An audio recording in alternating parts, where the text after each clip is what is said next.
You had to marvel at Jason Akermanis, the footballer. He was talented, exciting, audacious, compelling. He's a three-time premiership player and a Brownlow medalist with more than 300 games to his name. The stuff of legends.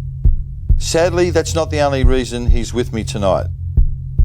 Jason Akermanis has been one of the most controversial figures of his time, discarded by two AFL clubs and the subject of continual controversy even in retirement. He is, sadly, yet another flawed genius. Welcome, Jason. Oh, thank you, Mike. It's good to be here. When you agreed to come on the program, I said I was going to ask you some hard questions. You said you would be disappointed if I didn't. Absolutely. Yeah. Let's test the water.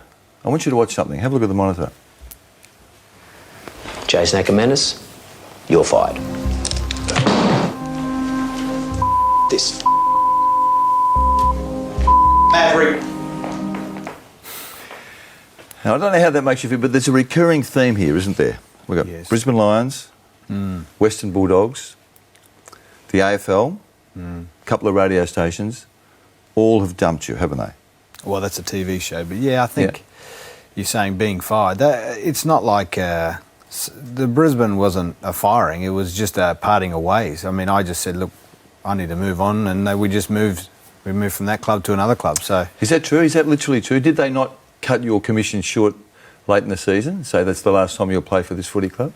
Well, what I remember distinctly, the relationship that broke down wasn't really with the players. It was just me and Lee, and I have no one else to blame about that than myself, because the year before I'd won the BNF and had a really good year, and we came out the first round against Geelong, and I remember distinctly having three players rotate through me, and I went on the ball and I wasn't getting a rest, and I could see that that's where the game was going. And foolish me, in one of my columns the next week, well, the only column, I said that, you know, we need to learn and get better at it. And it was a bad idea, because Lee and I's relationship for so long was so good. And I can't tell you, that's the one time I just pushed the wrong button. And he took it personally, and he should have, and there's nothing wrong with the reaction. But then in all the whole sort of procession after that, I don't have anyone else to blame. I mean, the players were put in a position where they had been a great leadership for so long, and I clearly was getting stale, and I did, you know, I just behaved badly and became a disruptive kid, and I just said I think, and Lee and I agreed just before then that we should part at the end of the year, so we were pretty happy, Lee and I, that was going to happen. And then I remember I did an article which is up to interpretation, but basically said the question was from Damien Barrett, who used to work alongside yourself and my old ghostwriter, and he said, listen, what do you think of the chances? And I said, just less than 5% or something like that. And it was like, Lee just thought, mate, you don't want to be here. And I was like a challenge, you know, hey, you want me to stay here. We're talking 2006, correct? 2006. Have you left a bit out there, though? My understanding was that Michael Voss, your captain at the time, was the one who lost faith in you when that story appeared, because had he not said to the playing group, look, let's put our heads down, adopt a low profile and see and let our actions on the field speak for themselves? Yes, that's right. I do remember that now. Yeah, I think on the Monday we just lost to Sydney, and I gave away a free kick or something stupid against Jared Crouch, my arch enemy. We always had great tussles, and Vossi said, you know, shut it down, and there was a quote the next day, so that was not real smart from me. But I don't think, in fairness to Vossi, him and Lee were always huge supporters and saw a great, I suppose, positive in everything that we did up to that point. And I just reckon that it got to a point where Vossi wasn't saying categorically, but even Lee said, mate, even he's not listening to you. I think it's not working, and that's fair enough, and it wasn't. So in the end, while the support of Michael might have been drying up, he still, even after that particular little 5% quote, he asked a journo, and the journo said, I thought he was talking about the fact that you need to kind of convince him to stay. And Vossi knew that it still was interpretation. So he wasn't as, even though the support had dried up, it wasn't as bad as like, he's got to go, and I don't think so. But it was a terrible way, a very sad way for someone as celebrated as yourself, a three-time premiership player, to leave a footy club. Yeah. Look, I don't regret anything, but I wish I did things a lot better. You know, and you learn as you go. But it was I feel disappointed in many ways that I let myself get that bad. I didn't have to do it like that, but you know, you do what you do. You think you make the best decision at the time, and you know, I was never good at parting ways with things or people, but yeah, that was it wasn't one of my finest hours. This is unlike you. I mean, one thing I've noticed with you, and you and I think have got a good relationship, but I've always noticed that whatever you've done, no matter what the fallout, Jason Akermanis thinks that he's done the right thing. And here we are, you're talking about how you may have done things differently, how you should have done things differently. And that's, I'm 35 now. I've matured out of footy. I've had a couple of years where I've had not have to worry about anything, the day-to-day sort of running around a footy club and dealing with all the stuff you have to, being an athlete. And while I've enjoyed that, I've also you get a chance to look back and think, what if this situation happens again, can you do it better? Of course. And I think how stupid and almost immature at times, but you think, you get caught up in it, and you saw then. I mean, that's just a TV show, and I am. But was that fabricated or was that you? No, I hate losing. I mean, and I hate being called a maverick, because in teams, it's all right being called a maverick when I go and play golf and go-karting, because that's that's okay. But within teams, you know what? It just pisses me off, because I've been in the industry 16 years and I've played since a little kid. Now, while I may look different and have my own thoughts and ideas, I cannot tell you how I always submitted to the team. And I did at all the teams I played for. But Jason, the blokes who played with you at both Brisbane Lions and the Bulldogs would dispute that and say that your problems are because you wouldn't conform to team ethic. No, not when I was at the club and on the football field.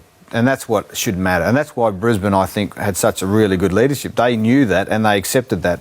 And all that other stuff where you could get involved if you wanted, but it also had a great positive side, because, for so long, Brisbane Lions and football in general, just had nothing. And even Lee, he's not a big media supporter when you're in that kind of environment. He just detests it. And I think even he could see that it had some great benefit for all of us. And by the end, by the time I started in 2002, which was the year after the Brownlow, Michael Voss, Justin Lepage and Alistair Lynch all came after that, were able to have great careers in the media for that period. And it wasn't just Lee. And so I had to sort of, I suppose, start it, but I thought we all knew the great benefits. But yeah, I would absolutely agree that at times they would say, mate, that's not what we believe is a team act. So, no football club affiliation now, no newspaper column, no radio role, no TV role. You're 35 years of age. Are you a bit of a lost soul? Maybe, but I don't feel lost. I think I get up in the morning and I'm disappointed in some ways that after 10 years you see guys get jobs ahead of you in the media and it's all kind of fluffy, and then it just makes me laugh. I spent 10 years doing TV, radio, newspaper, and have all the skills that you want. Not necessarily everyone's cup of tea, but we're in the entertainment industry. And you see guys get put in the system and they've got to get coaching to help them speak to the camera, because they've come out and they're all nice and everyone likes them, but they can't perform. They can't do the role that they were employed to do, and that disappoints me. But you know what? I got no one else to blame. No, because I'm just saying, not everyone else can be out of step. I mean, sometimes we all have to do it. We look at where we're at and we're saying, if everyone says I'm doing the wrong thing, maybe everyone's right. Yeah, maybe they are. Yeah, and 2 years away there's no jobs for me in this industry, and for rightly or wrongly, whether you just smell bad sometimes and you come back into cycle later, or I don't know, but I haven't lost a great deal of sleep. I've been disappointed at times, don't get me wrong, because I think I've got a lot to give, but you know what, you kind of just accept the inevitable. It's nothing. I've always just deal with things you can, and if they don't want to employ you, that's all right too. There's lots of other things I can do, and I suppose you have to set yourself up to have option A and B. And I would have loved to still be involved in the media. That just hasn't happened. So the other side I've had to work at it, and that's been good for me as well. So you've got a family. You've got two girls, wife obviously, Megan, two girls. Yes. You can't do the speaking circuit for the rest of your life, can you? No, I can't. So what are you going to do? Well, this year was always to play and to speak, and I've been doing the last couple of years I've been doing nearly 70 shows a year, but that'll start to come down, even though it's been a good business and it's kept me sort of floating along. But next year I've said, look, I just want to enjoy. I'm still enjoy. There's not a great necessity to work every day. You just sort of do what you have to, and my wife picked up the slack, all those things. So next year I think I'll just do karting and supercarts and golf, because that's... Supercarts, that's an indulgence, a hobby? That's just a lot of fun. No money? No money. Oh, we get sponsors. You know, they come on board and they pay for you to go and do that, and then we'll see where that leads. And then I would think that after that, I will seriously have a look at probably coaching it at a coach of my own team somewhere. I don't care where. I just got to get that experience, because I've seen a few ex-teammates go in straight into coaching, and I think that if you could do it this way, I think your skills may be better suited for the longer run. Now, this might be fact or fiction, but when you left Brisbane to come to Melbourne, is it true that you invited only one of your ex-teammates, and that's Luke Power, to your farewell party?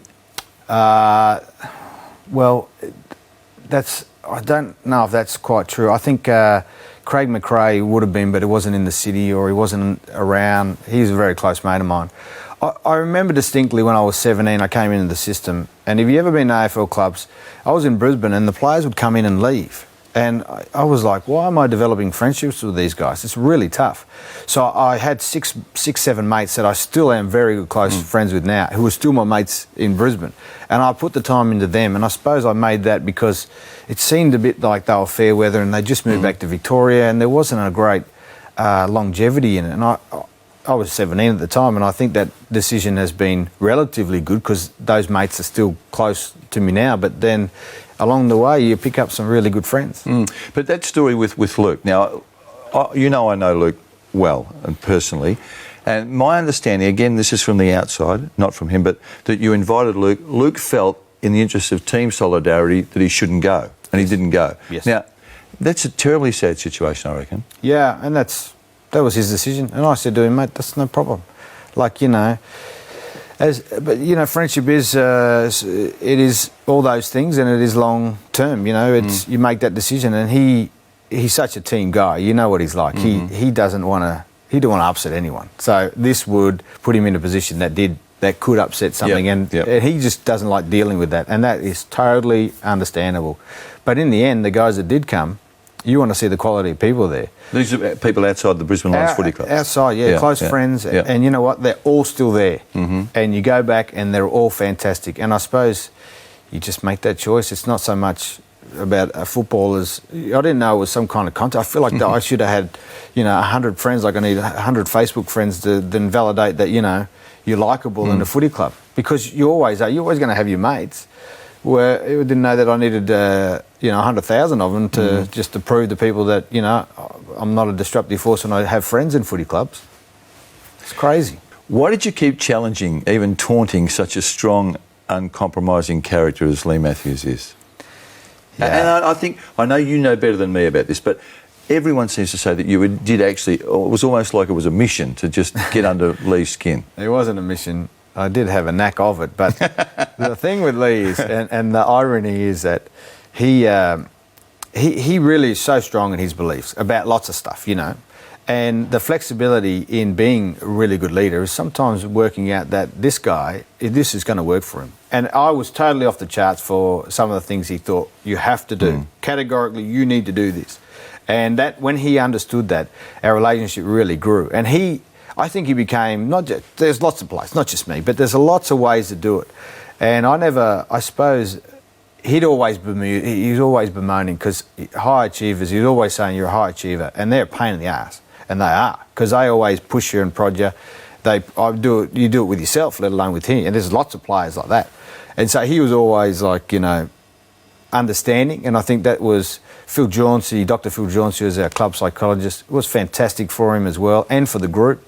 And I think he could see that their personalities and the profiling was really beneficial. And blokes like me who, are very complex in some ways and hard to read, and I would be pushing him along as well. Not, he didn't like it, and sometimes I didn't like him pushing me along. But you know what? It's within reason that relationship works well. Then if you overstep the mark, as I did, it can be catastrophic. But as long as there's mutual respect, it can go okay. And it did for a long time. When do you believe that things started turning sour for you in Brisbane? Was there a moment, or was it... There was? Yep, round 2, 2006. After the column, that was it.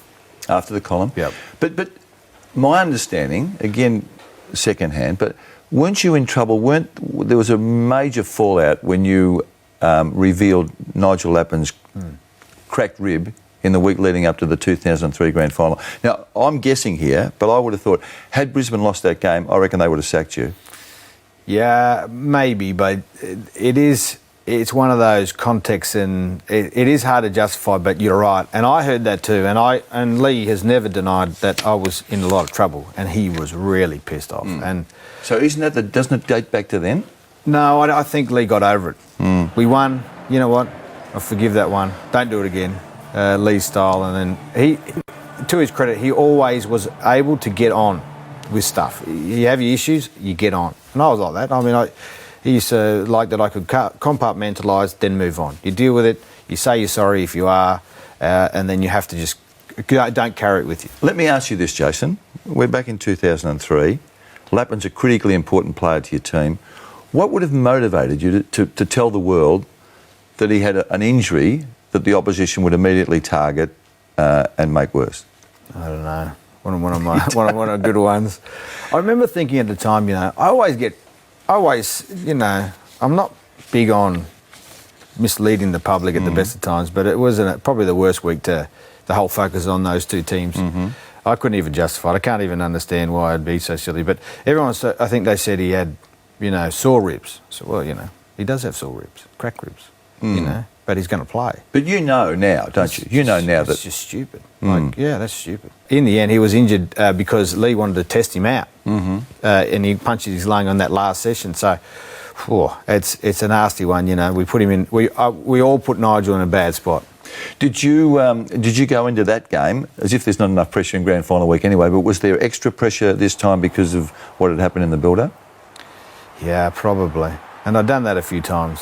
But I say it in all. Obviously, going through it, if you can succeed in that environment, it's the greatest feeling. It's even more so. I don't know why anyone would do it. I don't know why Muhammad Ali would do it, and just taunt his opposition. What do you mean, mouth off? Just trout off. And I did it before games, and I thought you got to have, there's lots of courage. You can bust packs and get hit and get up and all that sort of stuff, but to talk it up and then go and deliver, it's so bloody hard. I don't know why I did it, but I had full confidence in what I was doing and what the group was doing. And that group could handle it. They were strong enough mentally and physically to not worry about it and get on with the game, because they knew what all that mattered was on the field. All the talk was just talk. You talked about your friends at Brisbane. Why Justin Leppich isn't one of those, is he? What was there a specific incident? He is. He is he? Even if I'm not one of his. Justin and I had a really good relationship for many years, and unfortunately, there's at the time there's things that I didn't like, and they weren't outweighing the positive. He's actually good company, and he's quite a humorous man, and in footy clubs, fantastic. He just lightens the mood, and I will say this though, I love playing alongside him, and him and I did some, when we were backline players together, and irrespective of what he may think about me, then I have no issue. If I walk past him, I would love to sit down and have a beer with him. So it doesn't sit uneasily with you that, say, Leppich and Jonathan Brown, who everyone loves, not that they don't love Lepper, but blokes like that that there's some tension between you two. Does that sit uneasy with you? Uneasily? Not with Brown, not with John. No? No, not What, you're saying it doesn't exist? No, it doesn't exist. You're friends? Well, we're friends, yeah. I mean, I know that because we had a couple of grand finals ago. We were together, and I think, John's Brownie's he's just a straight guy. If you don't like you, And there's no doubt that, there's lots of guys that upset him and disappoint him, and I know no more than me. But when I saw him at this particular function, he came up, gave him a big hug, how you doing? You're not going to see that sort of stuff. So I know, and if I see Justin, I always say hello to him. He might say hello back, but that's not my problem. I have no problem. Okay. I know that those relationships have been soured, and they're my fault. And only I and time can sort of fix it up. And so the next time I see him, I'll say something, Okay. What's your favourite Brisbane Lions memory? Look, winning the Brownlow was really high. The third grand final was really good. It's good to play really well in a big game. And then the game against Geelong in 2005. It was just the best game I could play. You actually even surprised yourself that night, didn't you? Was that the night you put your hand to your mouth just to say? Yeah, it was piss and rain. I just loved the wet. I wish it rained every week. Yeah. I can't tell you, because all the people that have skill, and there's a lot of them, the wet sorts them out a bit more. And because I'm lower to the ground than most, it's on the ground more. So I don't know. I just always loved the wet. Ever since I grew up, I was always a good player in the wet. After the break, we're going to reflect on your time at the Bulldogs.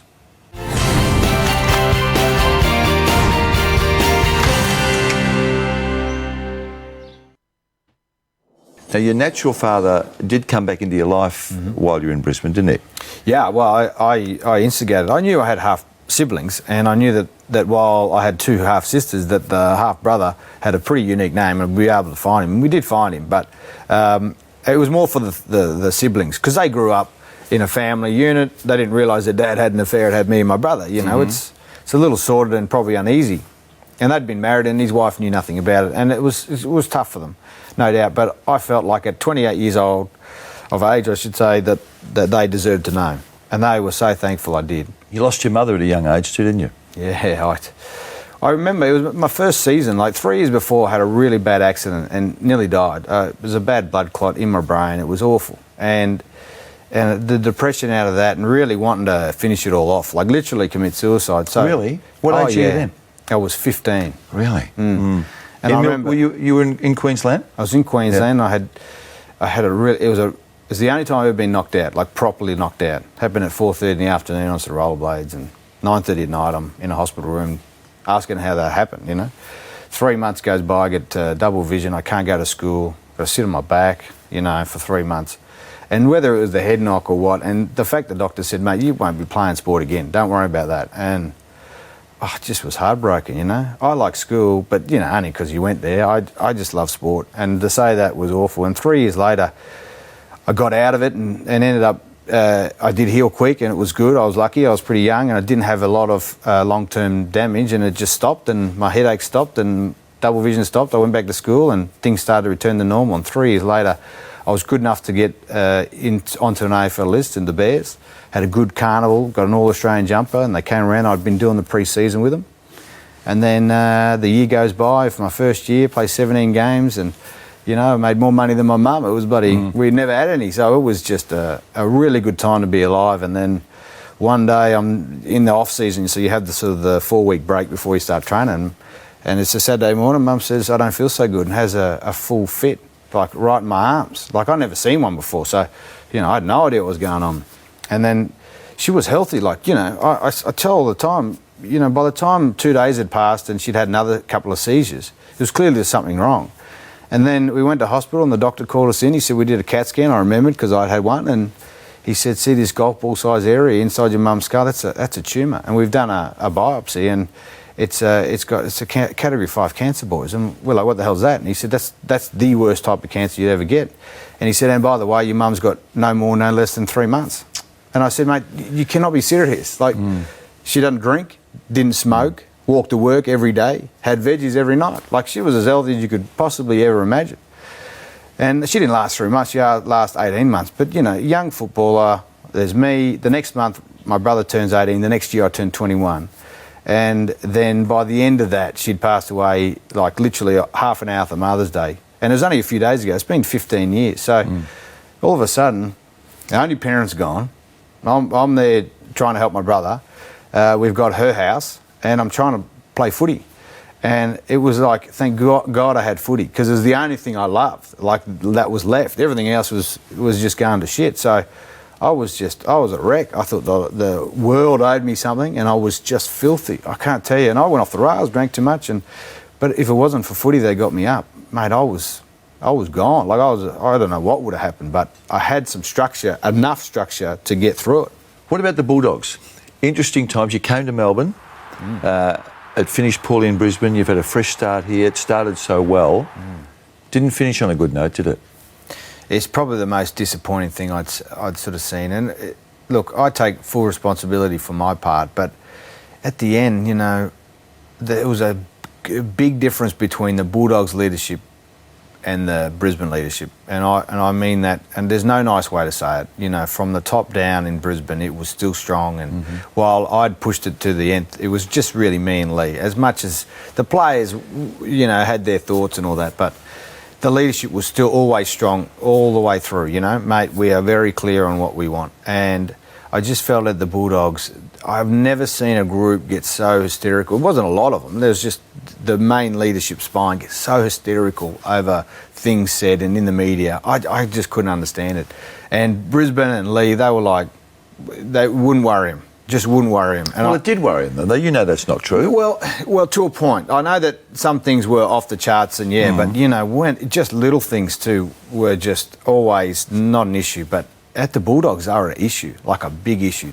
They were so fanatical over stuff said in the media. I'd never seen anything like it, and really, really sensitive. And I just I said those things, and I take responsibility for them. But I did not ever think that you could go to that degree of sort of lack of understanding on just the reality of what was happening. You fell out, as I understand it, with a lot of the players, but particularly Bobby Murphy and Daniel Giansiracusa. Now, did you not live with both of those when you first came to Melbourne? Yeah, I did. Is that strange? Yeah. Well, I had time with them. You'd think that you'd grow. They'd understand. A bit parallel, but no, you don't necessarily have to understand everything, but. I still have a lot more respect for Daniel than to Bob, because Daniel showed leadership that Robert never would, and I'm sorry to say it, but at least Daniel would ring me if there was a problem. He would ring. We'd go and sit down and talk about it. Now he might not agree, and sometimes he said, "I just don't agree. I'm just not over it. There's an issue here." But that was fantastic. I could walk past him and say, "G'day, mate," and look him in the eye and say, because I respect him for it. We mightn't agree, but, there was this little group, and there wasn't a lot of them, despite what you may think. Unfortunately, they had all the power base. And I was so disappointed that Rodney, as senior coach, had let that, which should be only, at best, a consultancy group, being your leadership group, you're just sort of asking what they think about things. But in the end, you are the coach, and your decision needs to be, at some stage, the final one, and a dictatorship to say, this is what I think, and this is the way we're going. Where was Brad Johnson in all this, the captain? From memory, Brad he was in a bad spot. He understood it being the last year. It was probably his last year or roundabouts, and we were in the same position. We'd had long, distinguished careers. We wanted to finish on a good note. I always felt he was torn. He's on the field. He's really starting to struggle as the season went on, and once they sort of booted me out, I might have, had a bit of vengeance and made everyone aware of it. But that's okay. That's what happens. But he may take it the wrong way, and I just thought that he needed to be very strong in what he wanted. And in the end, he was. He said, "Mate, there's no trust here." And I said, "I can't believe you're saying that." I said, "We've had good discussions. I think it's out there, and this is what I think." But in the end, the dialogue was open, and at least at the end of the day, he made that decision, and I didn't agree with it at all. And it was the last decision that was made that I knew of. And next to me now, I'm in a room, and they've said, "You're terminated." Did you shed tears when you were cleaning out your locker? Yeah, that was. Oh man, look, when you get told your footy career's over, but there's a lot of emotion building and building and building. So I just like a little volcano just burst out. And I'm not an emotional guy at the best of times, and I don't like crying, but I just felt this is just everything was just shit. I had to sit in front of the group, eat shit sandwiches. It was just everything was really bad. It gives me no joy in talking about any of it. Okay, well, I've got to stay with it for a moment. Was that the most demeaning thing that happened in your football career, having to sit out the front and defend yourself in front of the playing group? Particularly, you're not saying this is me. You've come from a club that's won 3 premierships in a successful club, and you've gone to a club that doesn't have a lot of silverware, and you had to answer to these blokes. How did that sit with you? Oh, it's still today. It burns for a lot of reasons, because when I sat out there and had all my teammates sitting there, like some kind of great judges that were going to, rain down awfulness if you don't agree to what they do. I've never seen such open bullying. I've seen blokes do stuff and just really put blokes in bad spots, but this is on a big scale. And I'm sitting there, and I've got this little faction over here that's causing me great grief, and they're in the leadership group, and they're going hysterical over this gay column, and I'm telling them the truth. I'm telling them where it's all at. We get to a point where they say, "All right, Jason, we want you to give up your media." I said, "All right. Well, let me just make you understand this. I've given up over 250,000 to come back. They begged me to come back, and I wanted to come back. So everyone's agreeing. But I said, if I come back with this big reduced wage, because you've got to keep these other stars, that's fine. Let me at least do the media." It's the first time ever that I've earned more money in the media than in football. which is a big shock probably to everyone in the system, but, somehow that happened. So media all of a sudden was actually my main job. There's lots of it, but that was the way it was working. And then I said, well, okay, guys, let me just say it to you like this. And I remember distinctly Adam Cooney saying, mate, if you give up the media, you could be a full-time premiership player.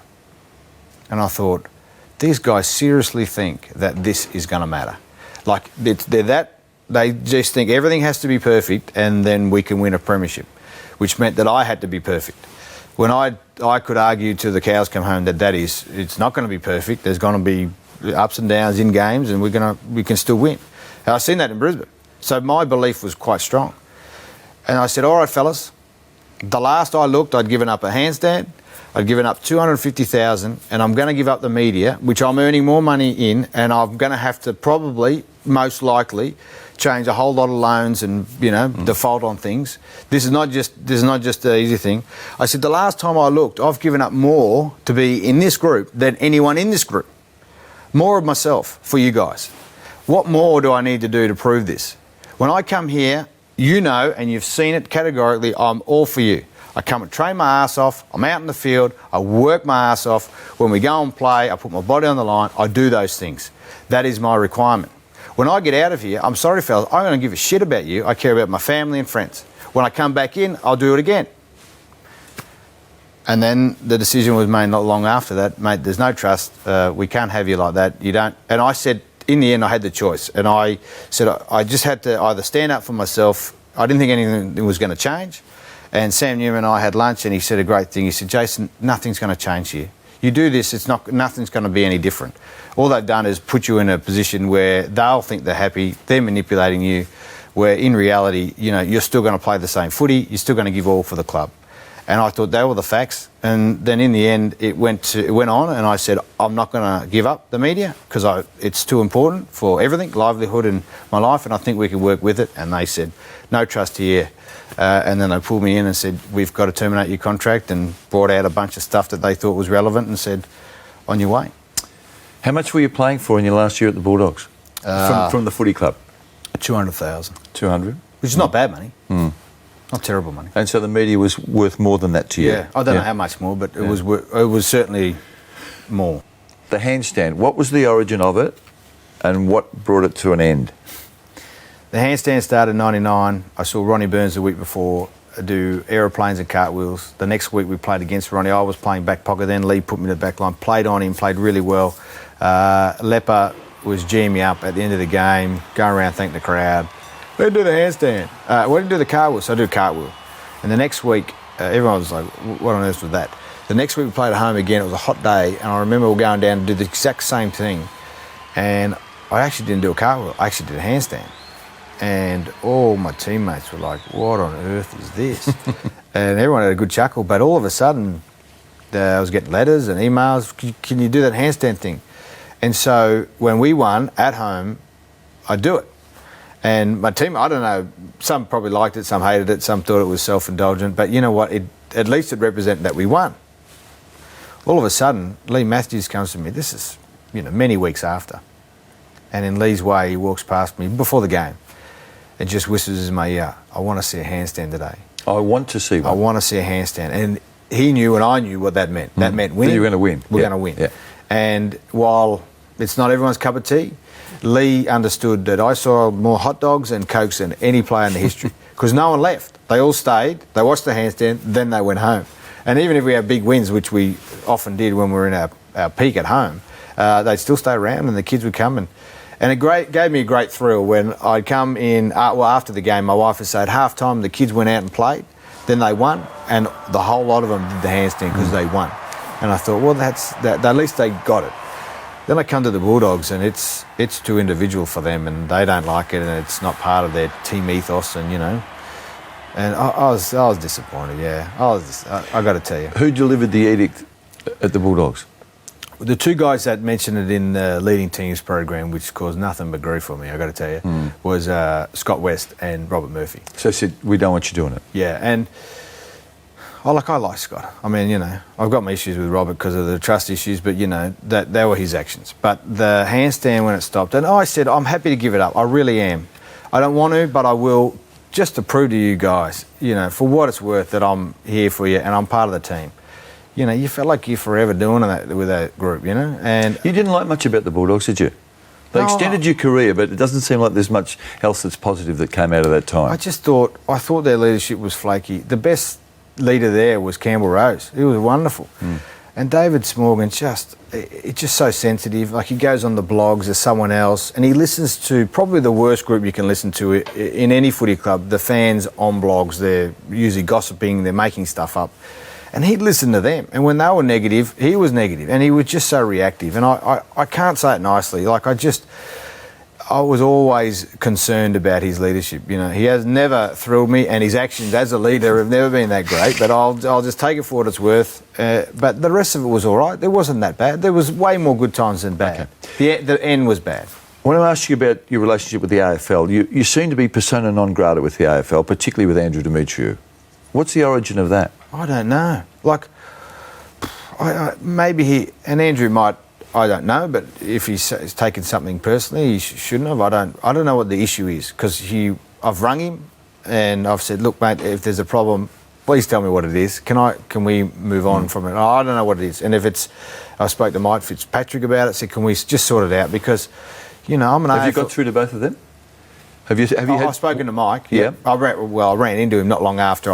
I can keep ringing Andrew and he can keep annoying me, but I'll say it now on public record, if there's an issue, just tell me and we can sort it out. Like Ben, he mightn't agree with me as a person or some things I said, but, it's not that bad. I'm an AFL life member, I'm not going anywhere, and while he's the leader, I would like some communication just to say, what can I do to have this relationship better? Because they won't give you any jobs, as it were, will they? I mean, you don't do any promotional activities for the AFL? No jobs, no promotional, nothing.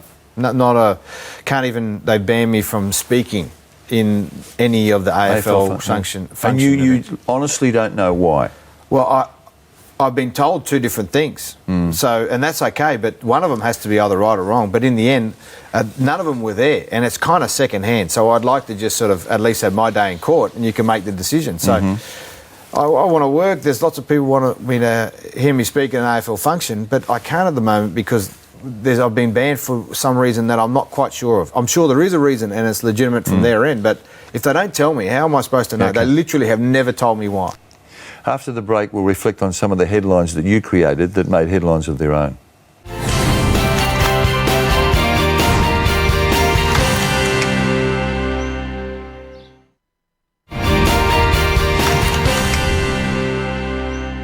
You referred to the gay column that upset, obviously, so many of the players at Whitten Oval. Your time over again, would you have written that column?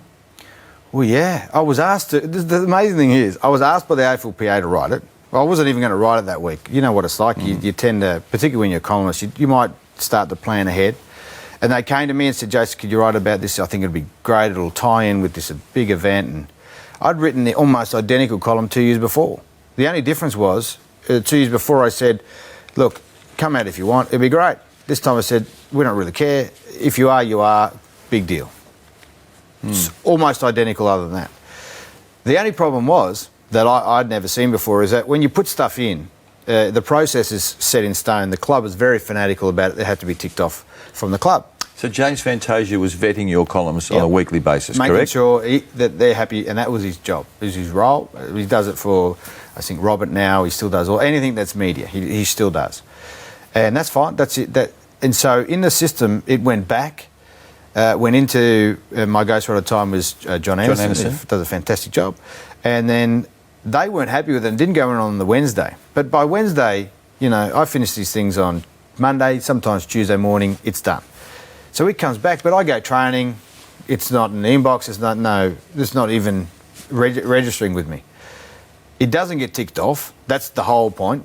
It does land in there and I see it, but I was happy we've ticked this off, so I'm not thinking, I'm not even worried about it.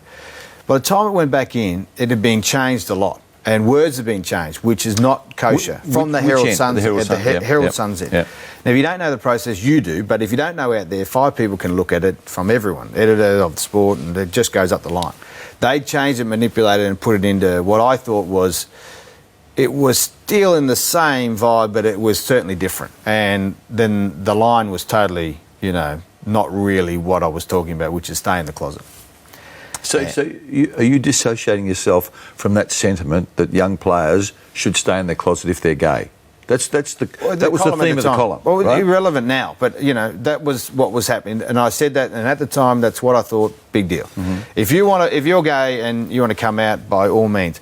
I'm not concerned that you are. I don't really care. I don't want to know, but by the way, if you do that, it's not really the players. They won't have any problem, and the case probably no problem there. Yeah. But when you step out in the fans, that's going to be it's your issue, and if you can handle that, that's fine. I'm going to say to you, man, I'm going to say to you, gratuitously, I know it is, but I agreed with you. I understood your sentiment. I couldn't understand the uproar that caused. But let's consider a few of your contributions via your columns over the journey, Jason. Yes. You threatened not to play with Wayne Carey after he left North Melbourne, and there was some talk that he might go to Brisbane. Mm-hmm. You accused a West Coast opponent of playing on performance-enhancing drugs. Mm-hmm. More recently, and I think most sensitively, you called Jimmy Steins, quote, a nasty man in his day, 2 days after he died. How do they sit with you? The Jim Stein stuff was awful timing. I don't think I've copped abuse, but never on that scale. It was honestly disgusting. And what, the abuse or the fact of what you said? The abuse that I copped. What I said was in context. I wouldn't have a problem with saying it at any stage because he was a competitor and he was aggressive and nasty and all the things. His mates were saying the same thing, and that's a great quality. Not well said, but timing awful. And I knew straight away I'd done the wrong thing, wrong timing, wrong context. All I could do is say I am sorry, and I'm sincerely sorry, and I left it there and moved on as quick as I could. But were you sorry because of the outrage that you caused, or were you sorry because you said something intemperate? No, I'm sorry for all of those things. I'm sorry that I didn't say it well enough, that I said it then, and that it just blew up into something that was not really representative of where the hell I was coming from. But this man had died 2 days before you said that. Now, I know we sit in judgment, things are said on radio, we've all done it, but I can't actually understand how you could say that and not think that was going to cause uproar and hurt your reputation. Well, I said it and I did, and I take responsibility for it, and it was a dumb day in my life, I could tell you. Yeah, I can understand that. The one thing I'll say in your defence on the media stuff is I understand that both Brisbane and the Western Bulldogs were happy, in principle, for you to do newspaper columns because the newspaper money allowed them to pay you less. Is that true? Yeah, all of it. Newspaper, TV and radio. You're talking about, and a lot of the sponsors too, you're filling a $150,000 gap for them every year. And so Lee, I think, saw the great positive in, one, the publicity that we were able to generate, not always absolutely to his liking, mind you, but, there was a large upside. And then the second part was, he could use that $150,000, $200,000, depending on what year it was, to put into other players to keep them on the list. And that's half the reason that Brisbane list could stay together. It was so strong. But by the end, that last year, I knew before because I was in the meeting, he said, boys, we are already, before we start the season, nearly 200 or 300,000 over the salary cap, paying you guys. So on top of that, I took an extra pay cut of, I think it was 60,000, which is, I wasn't You were never highly paid, were you? No, I was never highly paid. I was well paid, but I was in that really average range. But then they said, look, go and do that stuff, and that put me up to probably what I would have loved to get as football. And I say it, and you have to understand this. If they paid me what I was worth as a player, whether it's open market or just there is no way in the world I was wanting to do the media. But there was filled a void for them and for me, and I got a chance to talk about footy in a non-footy state that actually had some benefit. There's not a day goes by that I don't wish that they paid me better and I didn't have to go through all that crap. What was the best money you ever got at Brisbane? Best money I got in Brisbane was about 350, I think. There might have been some incentives there that if I got it, might have pushed it up to sort of 380. It might be 380, probably 380. Okay, we talked about Jimmy Steins, that issue. Wayne Carey, you were self-righteous there, weren't you? You said, as I understand it, you wouldn't play in a footy team that had Wayne Carey in it after what happened at North Melbourne. Yeah, and that's just a principle thing. It's a bit over the top, though. When you Maybe absolutely in the sense of threatening to leave. And Lee said, quite right, listen, if Wayne Carey's going to play here, I made that decision. Yeah. It wasn't like I was trying to fight for who makes the decision. That's not what it was about. If you just understand, when I first started playing, there's a guy called Andrew Buse, great Cats man, came up to Brisbane. He said, Jason, if you ever want to survive in a footy club, two things never do. Never touch another man's wallet or his wife. Mm-hmm. Because he knew that the trust from that point on, there's nothing worse. I mean, on the footy field, trust goes up and down with the way you play. But that was the ultimate in, untrustworthy behaviour. And it's so hard in teams. Anyone will tell you that trust is so hard to build up, and you could see how easy it gets lost. And that was just a principal thing. Okay, the West Coast opponent. Now, are we allowed to name the player you're referring to? Well, that's the thing. I've always said, who is it? They're still guessing. Well, you know who it is. Is it absolutely right, or was it Ben Cousins, or was it someone else? Well, I'm saying to you that you're referring to Michael Braun. There's no proof of that. I'm talking about a player. Well, I'm asking you, were you referring to Michael Braun?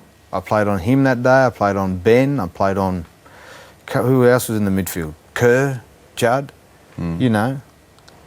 It's irrelevant. The point was, what I saw is what I saw. There is no doubt in my mind something was going on. Now, I might have been wrong in saying that there's enhancement, but there's something not right about that. And I'd seen it sort of been going on, and if not just rumours, I'm talking about facts, that I was able to get that made me very suspicious of activities.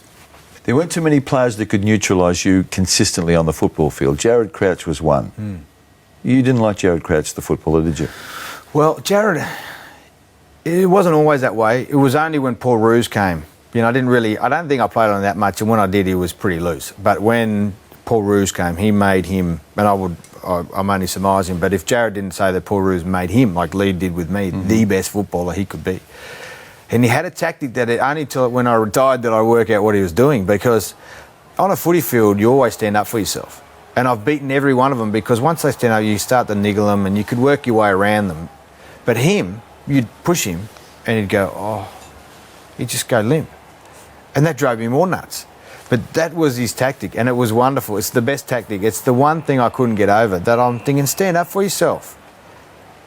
No. But as soon as the ball came in your area, he's all over you. And he's got you thinking, and he's got you reacting, and then he's got you in the contest. And that's why I think, it wasn't always that, it was often neutral. I didn't have good games, and, he was just doing his job, which they'd be happy about. But a couple of times I got away, but I had to have a whole team structure help me out. The boys give me the ball and look after me. But yeah, that tactic was fantastic. You played up at Albury recently, lost your phone, a phone that contained... It got stolen, it wasn't lost. Yeah, it was stolen. The phone that contained the Prime Minister's private number. Did you have any contact from Canberra about that? No, but they were well aware of it. I know this is just it's the worst thing you could do is steal someone's phone that's got some credible people in there. It's not my rules, but the national security rules state that if you do that, then the federal police and they want to find if you've got the phone and taken that number anywhere, because that's sensitive to them. That's just the rules. So did all the Bulldogs players have a number, or just a select few? You and Hawley, perhaps? I'm not sure. Hawley does. I'm sure that... I don't know. I doubt that there'd be many. How did you get it? Well, I can't remember. I think she gave it to me. We swapped numbers. I texted her, and then we... But this is not when she's Prime Minister. This is before then. She was number one ticket holder. Yep. I think she was just a politician. And then she took over the leadership, and it just, as I say, friendship is unconditional. It wouldn't matter if in 20 years, if she's doing something else. You'll still be friends. You've often said regrets are for fools. You still believe that? Absolutely, yeah. But you've expressed regrets today. Well, that word's fine. You can call it regrets, but no doubt that I could do it better. But I can't regret what I've done. I've done what I've done. You can regret what you've done. Well, yeah, but there's no point in learning. If you could say that I feel bad about that and I wish I never did it, and that's fine. But okay, call it regret. Isn't that a regret? Maybe it is. I don't want to split hairs, but if you regret it and carry it with you, that's foolish. It really is. You learn your lesson, and I think you should just get on with it. And the next time you're in that situation, and I've been in many. I've done terribly. I should do it better, and if I don't, I'm just not learning. Hey Jason, I love watching you play, like everyone else who loves their footy in the purest sense. It's been interesting. I've said before, I've always found you engaging company. It's been great to catch up and chat, and good luck for the future. Thanks, mate. Thanks for having me. Peter Moore was the most spectacular player of his day, one of only 4 men to have won Brownlow medals at 2 clubs. He was Collingwood's captain when he sensationally crossed to Melbourne in one of the biggest stories in VFL-AFL history. Ahead of the Queen's birthday clash, Peter Moore is this week's guest on Open Mic. 8:30 Wednesday on Fox Footy.